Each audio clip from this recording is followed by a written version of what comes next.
Hello guys, and welcome to another podcast. I am Chad Egan. I'm CEO and founder of GeoNet Property and Finance Group.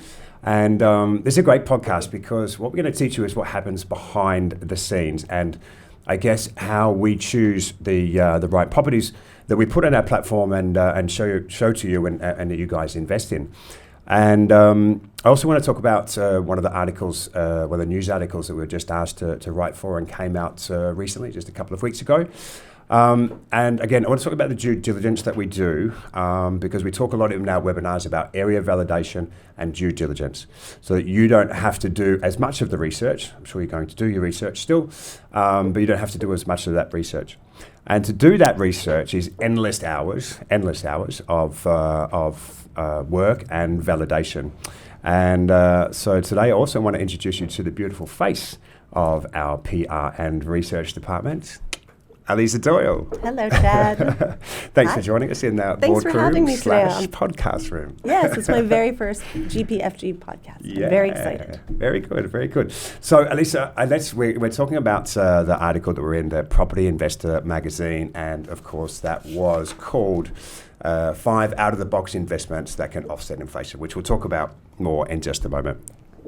But we talk about all this all the time in our webinars and to our investors is about the due diligence of a project, the due diligence of an area. Yeah. So you head up that department for a number of years now, and you've done that for Thailand, for Australia, Melbourne, Queensland, Sydney, Bali, especially. Yeah. Yes. That's a lot of work. Yes, it is. But go ahead. No.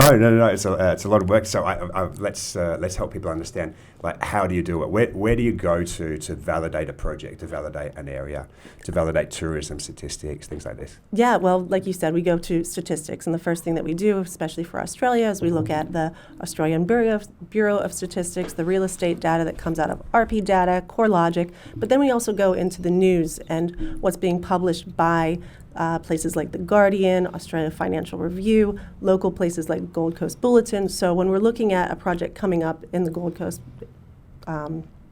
for example, we would look at what's being said about the area. Are people moving into it? What's the growth rate? What's the potential? What's the rental yield? Yeah. And then and then also history, and then forecasting. So there's a lot that goes into every area, and then when you bring projects to us to say, what do you think about this one? So that doesn't go on the platform if it doesn't meet your criteria. Yeah, because we also want our buyers to know why we've chosen this and why it would be a good investment for them. And if it doesn't, we have had properties come up where we've said, we're not so sure, and it doesn't go. Yeah. So we do a lot of research. There's a lot that doesn't make the platform. Yeah, absolutely. We have had projects come across where we've just kind of looked at it and said, well, maybe it's not right. Maybe the opening date's too far. Maybe the rental yield's not there. Maybe the audience isn't there. So, or sometimes the commercial, what's surrounding that project isn't right yet, or it's not going to be finished, or it's going to be we definitely do the work to get a good feel of the project and the developer as well.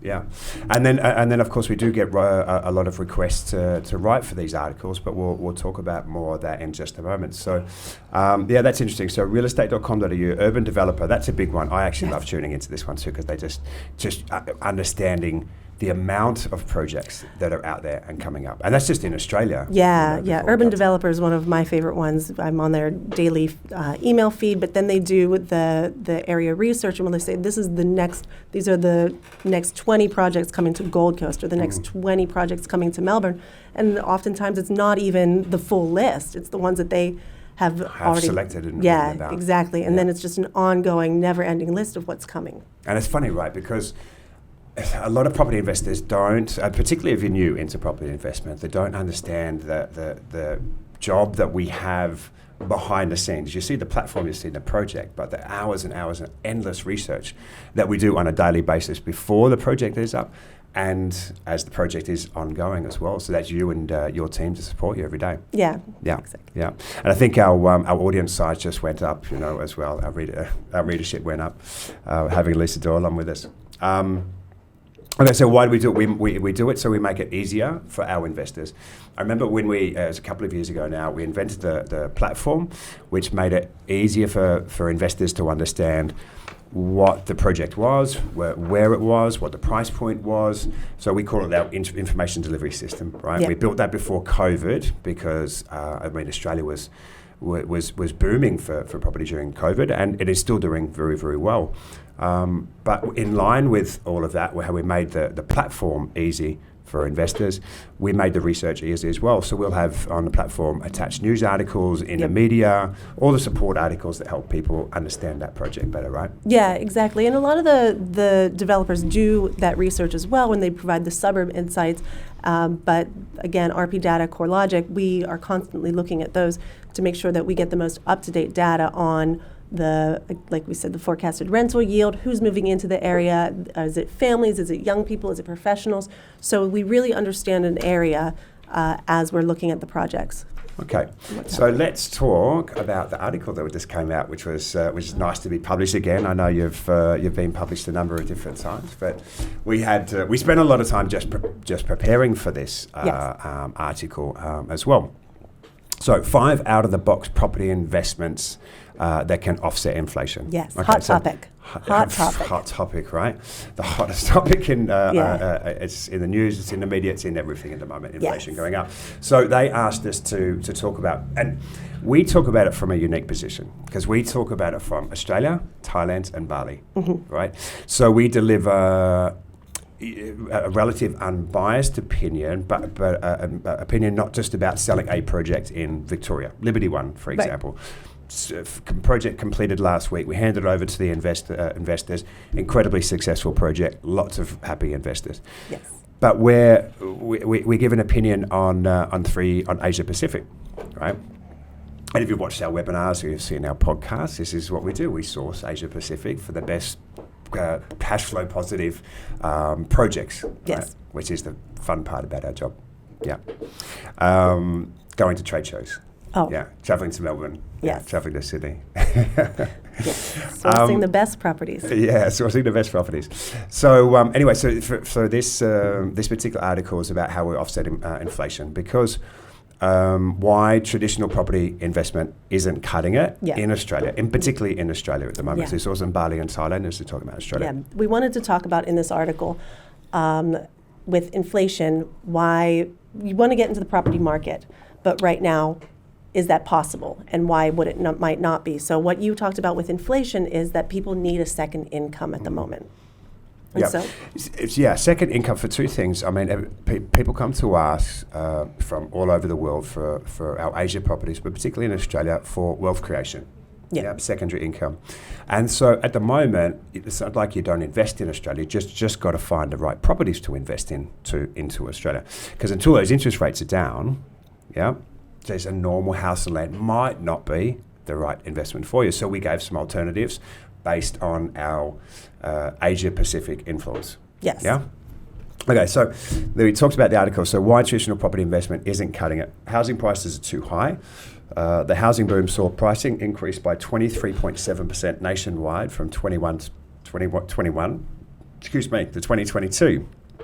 Some suburbs seeing closer to 30%. Yes, and that was specifically on Gold Coast, Sunshine Coast. Many places in Queensland had the highest jump in property prices.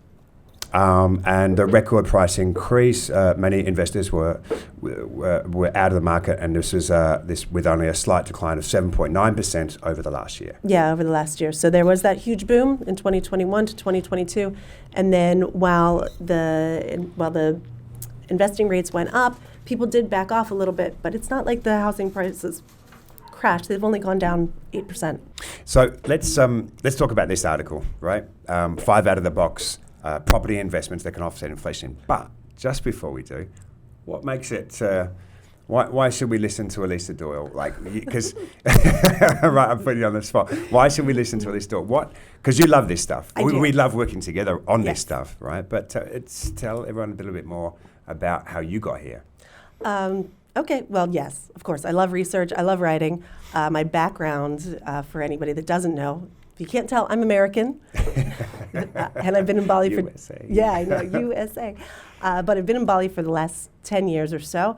But I got my start, my very first jobs right out of college, working in New York City, was working for a travel PR firm. So my job in that role was to research areas and the destinations that we were working for and what's so great about them and why should tourists go visit them. Like just the granular detail of, okay. Yeah, and so it's not even, like major tourist destinations. It's small towns in Pennsylvania, small towns in Indianapolis, and little beaches off the coast of Florida. So why are they so amazing? What should drive people to go there? And so I found myself during the financial crisis working for the U.S. Travel Association when nobody was doing international travel. The U.S. Travel Association was saying, why should people do staycations? So I was working with them about what's so great about all these small places in the U.S. So after that, and so this was U.S. government. This was U.S. government, yes. Yeah, so okay. they were one of my clients at the PR agency in New York City. So, but after that, I left the borders of the U.S. to move to Switzerland to study and work. Too cold? Yeah. Well, no, I loved it. I loved the mountains there. But I was working in hospitality, and then from there. Well, that's a contrast from Switzerland to Bali, isn't it? Yes, exactly. So actually, when I was in Switzerland, I got offered a job here, and it was within 10 days that I took all my cold weather clothes home to Pittsburgh, and then still packed in the boxer. Yes, they're still packed in my mom's attic at home, I'm sure, and then came to Bali, and I never looked back. No way, right? Yeah, so I've been here. It's funny, we talk about this in a lot of different podcasts. We talk Bali, Melbourne, Bali, Australia, Thailand, but I've never loved Bali as much as we do. It's an amazing place to live still. Yeah, it is, and I just love it. And if I left, I would definitely miss it. But I've been very fortunate to have steady work when I'm here, to have built a home, or not built a home, but like built a home life for myself with my cats and my dogs. So my life in Bali has just been incredible. Yeah. And much of that is thanks to working with you at GeoNet. Yes, I wrote that there. I wrote that there. Okay, so if you can work for the U.S. government, talk about the granular detail of why you should travel to all the different areas in U.S.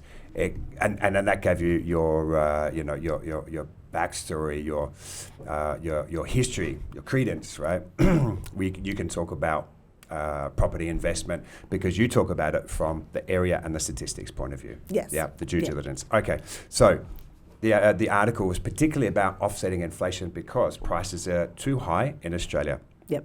We saw prices go up 23.7% from 21 to 2022. Yeah. On average. So that was nationwide. Yeah. So from if you look at ABS, Australian Bureau of Statistics, it will tell you the nationwide average for prices to go up between that year was 23.7%. Good time to be a property investor in 2021, 2022. It was incredible. If you were already in the market, if you were a homeowner or you already had investments, you were very, very happy. Mm-hmm. But if you weren't and you wanted to get into the market, might have been a little bit tougher for you.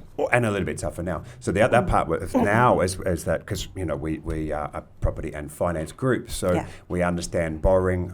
We lend for projects up to 100 million, down to house and land, apartments, what have you. So we understand the impact of borrowing costs at the moment. 10 rate rises. 10 consecutive rate rises since last year. That's a lot. Yeah, it'll come down. We know that. Yeah, it'll come down. Everyone, it's at least it's plateaued now. We haven't seen it go up for a little bit, and it's probably going to stay at this level for a while. Mm-hmm. And we will see it go down in October, November, December of 2024. Yeah. But borrowing costs are high. Inflation is up. So we're looking at how we can give people alternatives. Yes. Right? Yeah. And one thing that we talk about with property investment is rental yield. And rental yield is very important because you definitely want to make your money back. Mm-hmm. But if you're looking at inflation and things going up 6, 7, 8%, but rental yield hasn't. Mm-hmm. Rental yield is only sticking around 3 or 4% on average in most places across Australia. So is that really going to get you your money back? Which is why we looked at, with this article, ways that people can make their money back on their investments. So we talked, and then again, borrowing cash capacity is reduced as well. Yep. So we said start to look at property that's actually going to be cash flow positive and put some give you a secondary income. Yes, right? Cash flow positive was the big push for this article. So we said dual kit. Now all of these types of properties are available on our platform. speak to our sales reps. They're going to help you and guide you through it. But dual key was our number one. So we're getting 2 incomes on the same property. Yeah, and those are very popular. You've got the granny flats. You've got different duplexes throughout Australia. So those are, they're very popular, and they have been for a while. And it's easy. Why? Easy to see why? It's 2 incomes. 2 incomes. So it's cash flow positive. So if you don't want to invest overseas, you want to stay investing in Australia during this period, because everyone should be investing into Australia as the interest rates come down. But now it's about property selection. So absolutely dual keys. The cost is a little bit higher in the production cost and the build cost of a dual key, but you've got 2 incomes. You're cash flow positive, so you've got a second income, and you're on wealth creation, and you're getting your capital growth over time. Co-living, of course. You love these. Which I love co-living because the co-living property that we have through our builder network is placed in some of the best areas in Australia. In Victoria, for example, Ballarat and Bendigo, in the university hubs, where there's a massive rental crisis. Yeah, especially with all the students there and all the international, the people coming over, the expats coming to live in Bali from Indonesia, China, India. They're coming to live there because they know that the good jobs are there, but where are they going to live? So the rental crisis is something you talk about quite a bit. The only problem with dual key and co-living is they're not everywhere. No, they're not. So there's selected developers, selected plots of land. It's not like if we've got a new estate and there's 400 homes, there's going to be 400 co-living. So on average there may be 4 or 8. And the costs are a little bit higher as well. So whereas you might look at a single unit, these are now within a single unit, you do have certain specifications that must be met or that are there. So there are some of them might be a little bit larger as well. But as we mentioned before, they're cash flow positive because you get with dual key 2 incomes, co-living 3, 4 incomes under one roof. Yep, in a rental crisis, so they're always going to be rented. And your yield is strong. You've got cash flow positive return. You're making money. You've got a second income because. How can you offset inflation? You can go to your boss and say, hey, give me a pay rise. But you just did that last week. It didn't work. It didn't work. But, why didn't that work? So you go to your boss, you can ask for a second income. Maybe it works. Sometimes it doesn't. Or you can start putting your money to work and invest into real estate. Then the next one, of course, we talked about, which was our influence with 2 of the biggest hotel brands have also chosen us. Yes. We must be doing something good. Ramada and Mercure, Thailand to Bali. Hotel room investment is something that I didn't know about until working here and until hearing about the projects that we have with Nibu and the project that we have with Jimbara and Mercure. And it just makes so much sense. Right. One, the price is a lot lower. You can buy a hotel room, which is much smaller than an actual apartment unit or house, and you're getting it's passive income because you get it, and the operator leases it back from you, and then it's hands off. So they're taking care of all the furnishing, they're taking care of all the maintenance, they're taking care of the occupancy level. So if you're investing with the right hotel operator, who has a proven track record of keeping their hotels full, then you stand to make quite a bit of money. And like you said, then it comes back to what you've done, what you're an expert in, is researching the area down to the granular details. Ramada, Jomtien in Thailand, Mercure in Jimbaran, like 2 amazing areas. So all of that work that you do in the validation that the developer does, but you also do, and then able to help our clients with that information too, right? Yeah, and we're lucky to work with the brands such as Mercure or Ramada. I mean, they're part of Wyndham, which is the largest hotel group in the world, and they're not stupid. They're not going to put a hotel or a large resort where there aren't tourists already, or there's not the high potential for tourists. So they have done their due diligence. Yeah. They're not going to put this huge asset where they know they're not going to make the returns. So they're going to pass those returns on to their investors as well. We've invested into those ones absolutely all day long. I mean, it's just smart. Yeah. It's just like you're going into business with Ramada and Mercure. Yep, easy decision. Yeah. And I don't have to spend that much money, and I can get 13. Well, I mean, Ramada, as it becomes operational, you're getting up to 20% returns. Exactly. It's great. And if you're an Australian citizen, we can also, if you've been one of the fortunate ones that your property price went up a lot during that time, or it has over time, we can refinance. We can borrow money at roughly 5% at the moment, and you can put that, so using the bank's money, putting it into a Ramada or a Mercure. and getting returns of 13, 15, up to 20% for the operational hotels, which Mercure is operational this year. Yep. So that was some good advice. Holiday destinations. Okay, that was the other part of her article. Yeah, and that's because if you're looking at Australian, or actually not even just Australian, but Western countries where the property prices out on average, in Australia, if you want to buy a home, like house and land, the average price right now, $700,000, $800,000, $900,000. But if you look at Bali, the average price for villas in Seminyak, Canggu, or areas down in Bingin, much less, $300,000. Yeah. And you can get a really nice villa for $300,000. So if you have that cash, and we can get financing through our borrowing partners at GPFG, you can get financing. You can, rather than looking at borrowing $700,000 in Australia, borrow $200,000, put it into Bali. Your villa will be done, and especially if you get a great builder and you can trust who you're investing with, and the returns are much higher because we've got steady flow of tourists here now after the pandemic. The Christmas period, the December-January period, occupancy was back up, like from 1-star to 5-star hotels, just over 90%. Yeah, and some of our premium partners like Barabin and Canggu Property, their units, their beautiful modern apartment loft units are $125,000. So it makes so much sense. Right. You really don't have to borrow that much, and even in many parts of Australia, if you have that cash, that won't even get you a deposit. No. So no, it makes so much. You can get your money here or put your money here, and also then you have a place to come and stay. Yes, free holidays in Bali, of course. And the last part, which is I think we love it, and it's becoming so popular, which was fractional. Yeah, we love it because we've been able to do this with some of the biggest operators, Mercure, Barabin Luxury Loft Apartments, and with Nibu, my apologies, have been able to do fractional. So still full legal ownership. You can get 25% of a property in your name and still getting the same return. So fractional was open to everyday investors. Yeah, exactly. So like you said, 25%. So if you think about 25% on what we were just talking about for $125,000, $150,000 loft, at a fraction of the price, you are still getting the return on investment from tourists who are coming in and staying. So the ROI is there.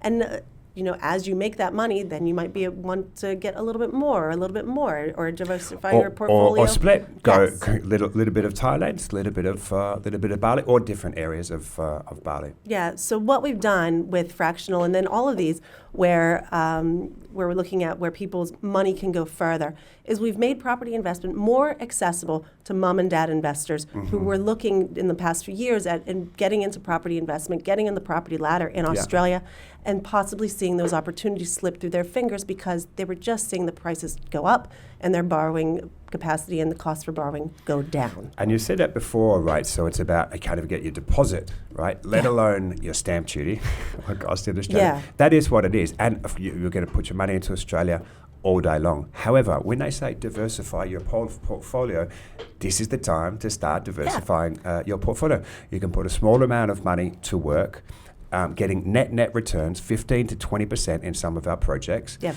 Using that money to then reduce your mortgage in Australia and get to home ownership faster. Yeah. To second incomes, wealth creation, and early retirement is what it's all about. Yeah, these are just easy, smart, innovative ways that you can make your money work for you during these times of inflation. Yeah. So that's what the article is about. It was an amazing article. We're very, very proud to write for the Property Investor magazine. Yes. But we still have some, we've got requests for other articles. We're writing for the Smart Property Investor. I think we have a possible podcast coming up with them as well. Yeah, so we're going to be very busy with PR and GPFG profile and media in the next few months. But yes, Smart Property Investor, we'll be working with them on possible regular appearances on their newsletters and across their feed, and then appearing in their podcast. Yeah. And then also coming up, we have articles coming out in Forbes, MarketWatch, Bloomberg, Yahoo Finance. So, and again, it's going back to what we were saying about making property investment more accessible to Australians, because everybody can talk about property investment, but if you're thinking that you can't afford it, then reading these articles, you might think, well, maybe down the line I will, but no, we want to get the message out that you can invest in property now. It just it might not be the house and land that you're thinking about. It might not be a luxury apartment unit in Melbourne or Gold Coast, which we do have